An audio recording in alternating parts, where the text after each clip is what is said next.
Laurence Edmondson is joining me on what started out as a pretty manic day here in the Formula One world. Laurence, I mean, we were just still trying to wrap our head around that Sebastian Vettel and Ferrari will be no more as of next year. And now we have a double whammy of breaking news. Daniel Ricciardo officially will be joining McLaren next season, and Carlos Sainz will be the one to replace Vettel at Ferrari. Let's start off with Daniel Ricciardo at McLaren. It seems like McLaren beat Ferrari to the punch in terms of announcing news this morning, but any surprises there as to why Danny Ric would be leaving Renault?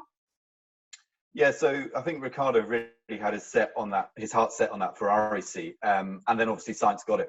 So Ricciardo was left with a decision: does he stay at Renault? He joined Renault in 2019 after leaving Red Bull.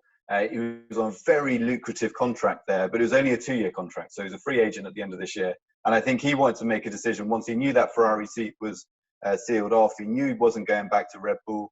He knew he wasn't going to Mercedes. So then he had to look at it, look across the whole thing. Who's got the most potential going forward? Remember, he's 30 years old now, so he's starting to enter that bit of his career where it's either now or never in terms of championships. And I think he looked at the options available and he saw McLaren. It's a multi-year deal, which usually means 2 years plus one, but maybe longer. And I think he sees that as the best project he can do going forward. But I'm sure there'll be get-out clauses in there just in case another opportunity comes up at Ferrari or something like that. But I think for Danny Ricciardo, he needed to make a decision pretty quick. McLaren would have been keen to find someone to replace Sainz, and he made sure that person was him because it was really the best option he had left with.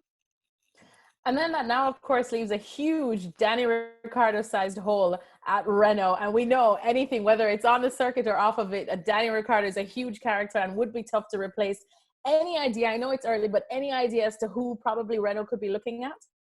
Well, this is a big question. So Renault is an interesting team. It's a manufacturer team. It's a team that has been underperforming basically since it returned to Formula One. And you look at the facilities there, you look at the money that they could potentially put behind it. You think if a budget cap comes in, they may be able to level up with the top three, but they're not quite there yet. So they have this strange situation where they got hold of Ricciardo. He was meant to be kind of one of the last pieces of the puzzle, and he was the guy that was meant to take them forward and challenge for podiums and then wins. And of course, he's gone now. So Renault are almost back to square one, having spent a huge amount on Ricciardo. So they're going to be a bit wary. But the obvious option, the man who's kind of left without a seat after all this, is Sebastian Vettel. I mean, he out of Ferrari, 4-time world champion, could have very good. But then does Vettel want to be part of that rebuilding process? Does he want to take the risk of that? And do Renault think that he's really good enough? Now, interestingly, there's one name that is flying around social media an awful lot, and I think there's a little bit of substance to it. It's certainly being considered. It's Fernando Alonso, 2-time world champion. Who did he win those 2 championships with? Renault. Exactly the same team at Enstone, run by the French manufacturer from Paris. So could they go back to those glory years, bring it all back together, and go and win championships? At this stage, I honestly don't know. I haven't heard either way. But I would love to see that. I think that would be fantastic. But Renault have to be careful because, Fernando expects the very best. He spent several years at McLaren not getting the very best, and it didn't end well. So I think Fernando would need some big assurances there from Renault that they are fully committed with the proper size budget to go and chase championships. But if not, it opens up the whole driver market again. Looking around, don't forget that Renault already have Esteban Ocon down for a year. So that's a very solid pair of hands that they have there in one of their cars. And it's just who they bring in to partner him for next year as well. Alonso back at Renault, that's definitely one for the romantics. So let's move on now to Ferrari, because I know that is something close to your heart. We do send you to the launches every year, and they are quite something. And even more so now next year, because you'll be seeing Carlos Sainz there. He's the man that has been chosen to replace Sebastian Vettel on this one. Danny Ricciardo, though, had also been heavily linked with Ferrari. So why Sainz over Ricciardo for this one, you think? Yeah, for me, if I were to pick the 2 best available drivers on the grid, if you assume Lewis is staying at Mercedes anyway, we know that Verstappen has a contract at Red Bull, then I would pick Ricciardo to go alongside Leclerc. But Ferrari didn't do that. Now, I don't want to undervalue Sainz because he's an incredibly good driver, but he just hasn't had the car yet to go and win races. Of course, he got a podium last year with McLaren, but he hasn't had the car to go right to the very front of the grid.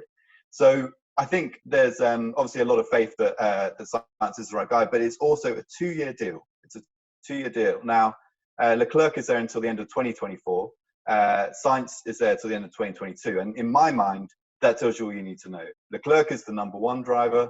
Sainz is there to do a very solid job, get the points and the podiums and the wins if necessary to go and challenge for constructors' titles, but maybe still have a slight backseat to Leclerc. Now, Sainz, I think, at 25 years old, he's in a position where he can accept that, because right now he goes and gets that car that can potentially go and win races he's never had. So he ticks that box.